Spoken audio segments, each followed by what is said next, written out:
ကဲအားလုံးပဲမင်္ဂလာပါဒီနေ့မှာတော့ကျွန်တော်ကဒီ panelist တယောက်ရဲ့အမြင်ကနေပြီးတော့ကျွန်တော်တခြားဝင်လိုက်တဲ့ topic ကိုဒါကျွန်တော် panelist တယောက်ရဲ့ perspective ကနေသုံးသပ်မှာပဲဖြစ်ပါတယ်ဒီနေရာမှာစကားခံချင်တာကဒါ coach Amcon နဲ့ coach Mac ကဒါကျွန်တော်ထက်အများကြီးတော်တဲ့ coach တွေဖြစ်တဲ့အတွက်ဒါ World Championship မှာတွားရောက်ရှင်ပြိုင်နေတာဖြစ်တဲ့အတွက်ဒါသူတို့ offensive ဖြစ်စေတဲ့ဒါ content မျိုးမဟုတ်ပင်နဲ့ကျွန်တော်ရဲ့အမြင်ကနေပြီးတော့ဒီ Young Glady ကိုဒီနေ့မှာဘယ်လိုမျိုးတွေအကြောင်းဒါရှုံးနေငယ်လေးဆိုတဲ့အမြင်ကိုဒါကျွန်တော်ပြောပြခြင်းပဲဖြစ်ပါတယ်ကဲဒါဆိုစလိုက်အောင်ဒါပထမဆုံးအနေနဲ့ကျွန်တော်မြင်မိတာတခုကဒါ order ego ကdrop bit ban တဲ့နေရာမှာအရင်လောဘကြီးတယ်ပေါ့နော်အဲ့တော့သူတို့ ban လိုက်တဲ့ hero တွေကဒါဘာရှာရော haircut ရောပြီးတော့လို့ရှိရင် Valentina ရောအဲ့တော့ကျွန်တော်ထင်တာကဒီရှိမှာတော့ဆိုတာကို Valentina နဲ့ကောင်တာခဲ့တော့အခု order ego ကိုယ်တိုင် Valentina ban လိုက်ပြီဆိုတော့ဗျာအဲ့လိုဆိုတာကိုအရင်ယူမယ်ထင်တာပြီးတော့ Mitch အနေနဲ့ကလည်း Zushin နဲ့ YB နဲ့ရှိတယ်အဲ့တော့ကျွန်တော်ထင်တာတော့ဆိုတာအရင်ယူပြီးတော့ဒါ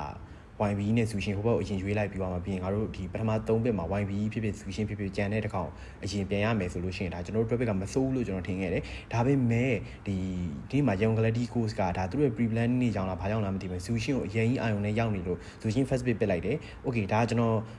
တည်မလားကိုယ့်အကူခံမှန်းပြောတာမျိုးမဟုတ်ပဲねကျွန်တော်နောက်ထပ်ပွဲကြရင်ထပ်ပြီးတော့ကြည့်လိုက်အဲ့တော့ဘာဖြစ်သွားလဲဆိုတော့ဟိုဘက်ကနေပြီးတော့ YB လည်းရသွားတယ်ဆိုတာလည်းရသွားတာဖြစ်တဲ့အတွက်တပွဲလုံးမှာဒီဆော့ရတာအရင်ခတ်သွားတယ်ပေါ့နော်အဲ့တော့ပထမဆုံးဒီ game 1 drop မှာကျွန်တော်တို့ရဲ့ဒီ Zushin ရွေးချယ်မှုမှားယွင်းခဲ့လို့ကျွန်တော်အနေနဲ့ panelist ကြောင့်အနေနဲ့သုံးသပ်ချင်ပါတယ်အဲ့တော့ဆောနာကျွန်တော်ပြောသလို Zushin ကိုဘာလို့ခေါင်းနဲ့ရင်းရောက်နေလဲဆိုတော့ okay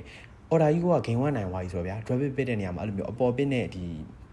အောက်ကနေလိုက်ပစ်ကြရလို့ရှိရဘယ်လိုလဲဆိုတော့ game 1နိုင်သွားပြီဆိုတဲ့လူကဗျာအဲ့လိုသူက first bit ဖြစ် second bit ဖြစ်သူကအဲ့ game 1အတိုင်းပဲဒီကောင်ပြန်ဆော့မှာ game 1အတိုင်းပဲသူပြန်တယ်ဘာလို့လဲဆိုတော့သူက game 1နိုင်ခဲ့တဲ့ဒီ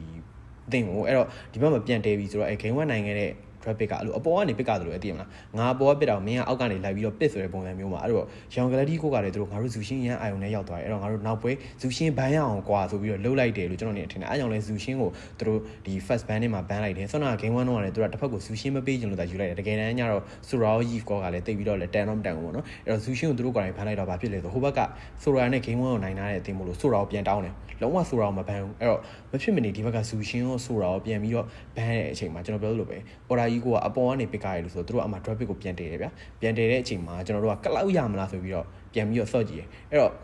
okay ကလောက်ဆော့တယ်အသင်းတိုင်းကတော့ဒါကလောက်နဲ့ career ရော trade ပြီးတော့ဆော့တာပုံမှန်ပဲဗျာဒါပေမဲ့ order ကြီးကမှထူးခြားချက်တစ်ချက်ရှိတယ်အဲ့ဒါတော့ကျွန်တော်မြင်သလောက်ဆိုဒါ coach Zafar ရဲ့သူတို့ရဲ့ဒီ pre planning နဲ့မှာပါလဲဆိုတော့ Freya ရဲ့ skill 1က airborne ဖြစ်တဲ့အတွက်အဲ့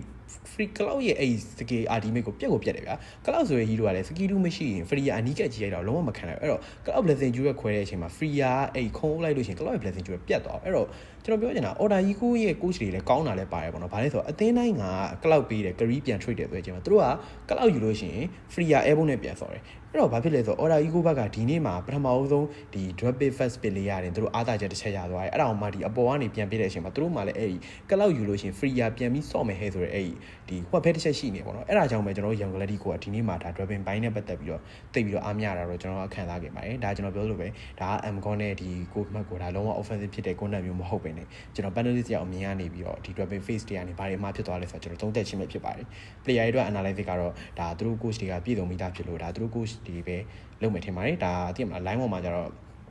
ဒါ analysis တွေပါအရင်လို့ရှိရင် player ကိုယ်တိုင်လည်း manage down လာရပါရှိမယ်ဒါတော့ဒါကျွန်တော်ရဲ့ panel တယောက်အမြင်ကနေပြီးတော့ဒီနေ့ drop bit အတွက်ဒါ perspective လေးဖြစ်ပါတယ် order ကြီးကိုလည်း respect ပါဘာလဲဆိုတော့ cloud ပေးပြီးတော့ free ရဆော့မယ်ဆိုတဲ့အကြံကိုသူတို့တော်တော်စဉ်းစားခဲ့တယ်တကယ် respect လို့ပြောလို့ရပါတယ်